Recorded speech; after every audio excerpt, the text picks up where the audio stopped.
George കൊന്ന് ചാക്കിലാക്കിയത് പാലക്കാട് സ്വദേശി ബിന്ദുവിനെ വിവരങ്ങൾ പോലീസ് മറയ്ക്കുന്നത് എന്തിന്? കൊച്ചി തേവര പോലീസ് സ്റ്റേഷൻ പരിധിയിൽ വരുന്ന കോന്തുരുത്തിയിൽ ഇന്നലെ ലൈംഗിക തൊഴിലാളിയായ യുവതിയെ കൊന്ന് ചാക്കിട്ട് മൂടിയ സംഭവത്തിൽ കൊല്ലപ്പെട്ട യുവതി പാലക്കാട് ശ്രീകൃഷ്ണപുരം സ്വദേശി 43-കാരിയായ ബിന്ദുവാണെന്ന് വെളിവായി. കൊല്ലപ്പെട്ടത് അന്യസംസ്ഥാന യുവതിയാണ് എന്ന തരത്തിലായിരുന്നു ഇന്നലെ വാർത്തകൾ പ്രചരിച്ചത്.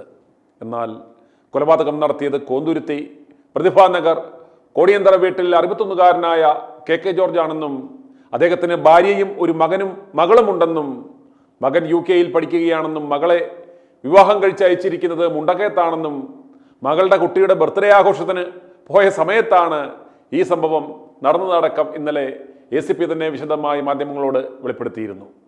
അവരുടെ ജാതകവും നക്ഷത്രവും മാത്രമേ ഇനി പോലീസ് പുറത്തുവിടുവാനുള്ളൂ. എന്നാൽ കൊല്ലപ്പെട്ട ലൈംഗിക തൊഴിലാളിയായ ആ യുവതിയെക്കുറിച്ച് ഒരക്ഷരം പോലും പുറത്തുവിടരുതെന്ന് പോലീസ് കർശന നിർദ്ദേശം കൊടുത്തിരിക്കുകയാണ്. ഇപ്പോൾ പോലും തേവര പോലീസ് സ്റ്റേഷനിൽ നിങ്ങളൊന്ന് വിളിച്ചു നോക്കിയാൽ അറിയാം, ഫോൺ എൻഗേജ്ഡ് മോഡിൽ ആക്കി വച്ചിരിക്കുകയാണ്. ഇവരുടെ യാതൊരു വിവരവും പുറത്തു പോകാതെ പോലീസ് കിണഞ്ഞ് പരിശ്രമിക്കുകയാണ്. എന്തിനാണത്? ഞങ്ങളുടെ ചോദ്യം ഇതാണ്. ജോർജിന്റെ സകല വിവരങ്ങളും പുറത്തുവിടാമെങ്കിൽ അഭിസാരിക പണിക്ക് പോയി വാക്കുതർക്കത്തിൽ ഏർപ്പെട്ട് കൊല്ലപ്പെട്ട പാലക്കാട് ശ്രീകൃഷ്ണപുരം സ്വദേശിനി 43-കാരിയായ ബിന്ദുവിന്റെ വിവരങ്ങൾ എന്തുകൊണ്ട് പുറത്തുവിട്ടുകൂടാ? അവരുടെ വീട്ടുകാർക്ക് നാണക്കേടാകുമെങ്കിൽ ജോർജിന്റെ വീട്ടുകാർക്ക് ഇതൊരു നാണക്കേടല്ലേ? ഈ പണം കൊണ്ട് ഉപജീവനം കഴിയുവാൻ അവർക്ക് യാതൊരു നാണക്കേടുമില്ലായിരുന്നു. ഈ വിഷയത്തിൽ പക്ഷപാതം കാണിച്ചതുകൊണ്ട് മാത്രമാണ് ITV ന്യൂസ് ഇപ്രകാരം ഒരു വാർത്തയുടെ ഫോളോ അപ്പ് ചെയ്യുന്നത്. ഈ കാണുന്ന ഫോട്ടോ നാട്ടുകാരെടുത്തതാണ്. പോലീസ് എത്തുന്നതിന് മുമ്പേ ഈ ഫോട്ടോ വാട്സാപ്പ് ഗ്രൂപ്പുകളിലൂടെ പറന്നു. ഈ ആളെ നിങ്ങൾ അറിയുമോ എന്ന് ചോദിച്ചുകൊണ്ട്. അതിനുശേഷം 1 മണിക്കൂർ കൂടി കഴിഞ്ഞാണ് പോലീസ് സംഭവ സ്ഥലത്തെത്തുന്നത്. മദ്യലഹരിയിൽ ആ അർദ്ധനഗ്ന മൃതദേഹം ചാക്കുകൊണ്ട് മൂടി അതിനടുത്തിരുന്ന് ഉറങ്ങിപ്പോയ രീതിയിൽ കാണപ്പെട്ട ജോർജ് ആദ്യം പൊട്ടം കളിച്ചു. തനിക്കൊന്നും അറിയില്ല, ആരോ കൊണ്ട് ഇട്ടതാണ് എന്നൊക്കെ ഇയാൾ പറഞ്ഞെങ്കിലും മൃതദേഹം ചാക്കിൽ കെട്ടി വലിച്ചു കൊണ്ടുവന്ന ആ പാടും രക്തക്കറയും ഒക്കെ അവിടെ ഉണ്ടായിരുന്നു. പോലീസ് ജോർജിന്റെ വീടിനുള്ളിലെത്തിയപ്പോൾ തന്നെ അവിടെ രക്തക്കറയടക്കം കാണപ്പെടുകയും ചെയ്തു. ആ വീട്ടിൽ നിന്നും കൊല്ലപ്പെട്ട ബിന്ദുവിന്റെ പേഴ്സും ബാഗും മൊബൈലും ഒക്കെ പോലീസിന് ലഭിക്കുകയുണ്ടായി. ബിന്ദുവിന്റെ ബാഗ് പരിശോധിച്ചപ്പോൾ കോണ്ടം ഉൾപ്പെടെ കണ്ടെടുത്തപ്പോൾ ഇവർ ഒരു ലൈംഗിക തൊഴിലാളിയാണെന്ന് പോലീസിന് മനസ്സിലായി. ഫോണിലുള്ള നമ്പറുകളിലേക്ക് പോലീസ് വിളിച്ചപ്പോൾ ഇവർ പാലക്കാട് സ്വദേശിയായ ബിന്ദുവാണെന്നും പോലീസിന് മനസ്സിലായി. എന്നിട്ടും പോലീസ് ഈ വിവരം ഇതുവരെ രഹസ്യമാക്കി വെച്ചിരിക്കുകയാണ്. അതിൻ്റെ ആവശ്യം എന്താണെന്നാണ്, ജോർജിനില്ലാത്ത പരിഗണന ബിന്ദുവിന് എന്താണെന്നാണ് ഞങ്ങളുടെ ചോദ്യം. ഇനി നമുക്ക് പോലീസ് ഇന്ന് ജോർജുമായി കൊലപാതകം നടന്ന ആ സ്ഥലത്ത് തെളിവെടുപ്പിന് പോയത് ഒന്ന് കാണാം.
അസിസ്റ്റന്റ് കമ്മീഷണർ ഓഫ് പോലീസിന്റെ വാക്കുകൾ കേൾക്കാം.